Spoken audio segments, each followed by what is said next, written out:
English speaking viewers, or conversely, good morning. Most of y'all are in different time zones to me, the Australians, Americans, and the Brits that watch this, and dzień dobry to the Poles. About 2% of my viewership is from Poland, so welcome. This is an after action report for the M48A3 Patton from Tamiya.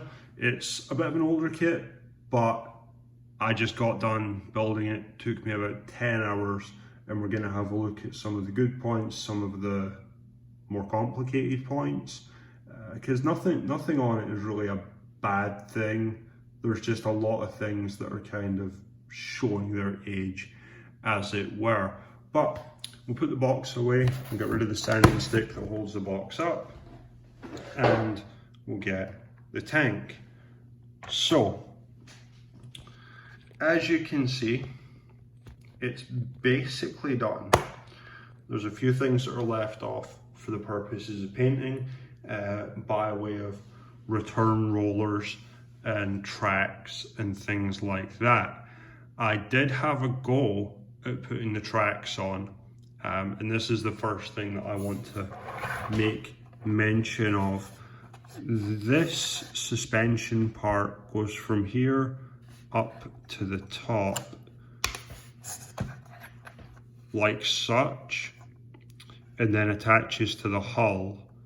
This pin does not actually, it's not long enough to penetrate the hull, and I'm 99% sure I got it. There's a long end and a short end, and I'm pretty sure that I got it the right way around, because this road wheel fits and lines up kind of perfectly. So I tried to put the tracks on, and then this part on both sides parted company with the hull. This one's a bit tight, we'll see. Yeah, see,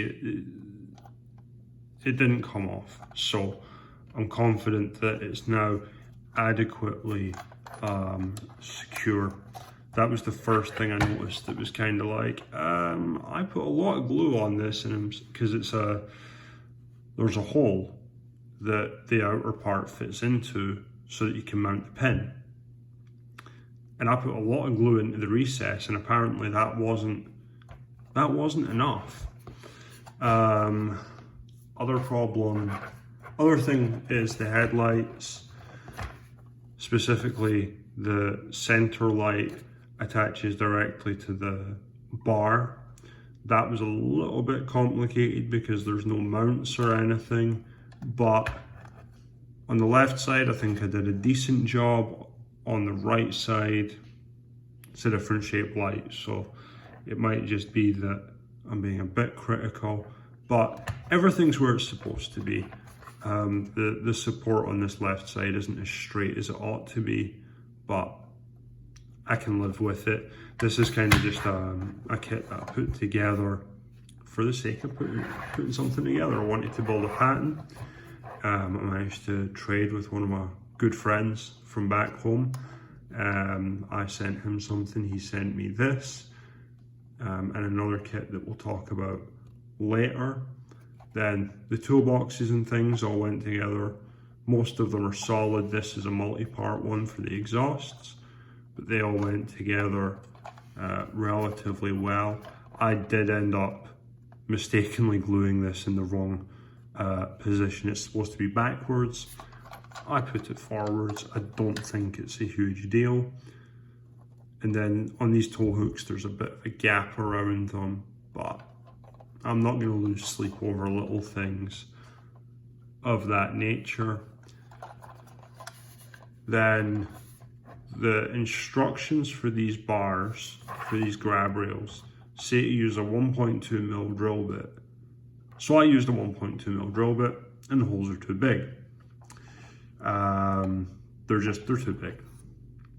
So on the top side, I used a 1mm drill bit, and while they don't protrude as much, they're definitely closer in to the actual body of the turret. I think it fitted a lot better. I think it looks a bit better like this as well. Other than that, everything is working as intended.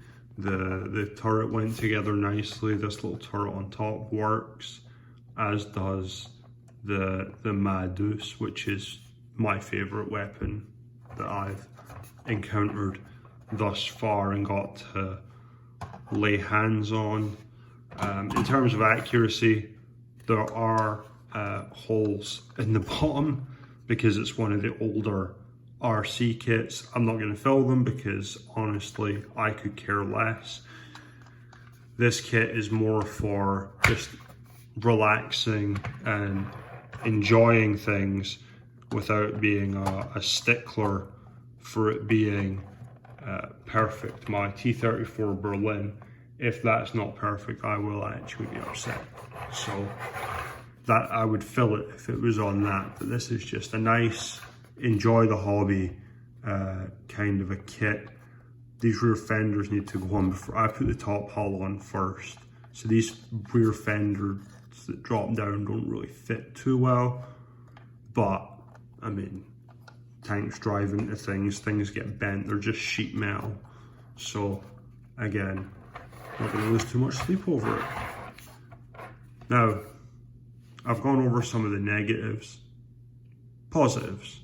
It's a Tamiya kit. You put glue in the box, you shake it hard enough, a tank falls out, right? Generally speaking, everything fits, everything works as intended. The road wheels are 2-part, they all go together like road wheels, they've all got poly caps. The drive sprocket is a 4-part affair, but everything is keyed so that it'll line up and be solid, provided you put the right amount of glue in it. Some of this stuff I put a lot of glue on it and then it just fell apart in my hands, and I'm not really sure because it was a new bottle of Tamiya, it was a new bottle of extra thin, so I'm not really sure what went on with that. This basket was a bit of a pain in the hole to put together, but I've got it now where it's looking good. I think an extra set of fingers or a bit more dexterity would have been useful. Yeah, I mean, like, it's a Tamiya kit. It's all right. It's not excellent, but it's not trash. You know, it's not the Cyber Hobby SU85, which is trash. If you're thinking about buying the Cyber Hobby SU85, I'm going to do a video on this. If you're thinking about buying that kit, don't. Just don't. Bad. I apologize for the rant. You know, like all these parts up here in the turret, the hatch, the ears go on for range finding. You know, the guard to stop this guy blowing off the end of the main gun barrel. Like, everything just fits. It's kind of boring to say, but it just fits. It just works, you know? Doesn't look great. Isn't gonna look as good as maybe a Meng or a Dragon kit or some of the newer Tamiya stuff that exists, but it works. The only thing that I found that I did wrong was somehow I lost this driver's vision cover. So my friend Dave sent me some parts. It was a box of parts, and half of it I look at it and go, what in the name of all that is good is that? And then some of the other parts, I'm like, oh, that goes to a Tiger. That goes to a Tiger. It was just a piece of flat plastic that's evaporated now. I think I yeeted it back into the spares box.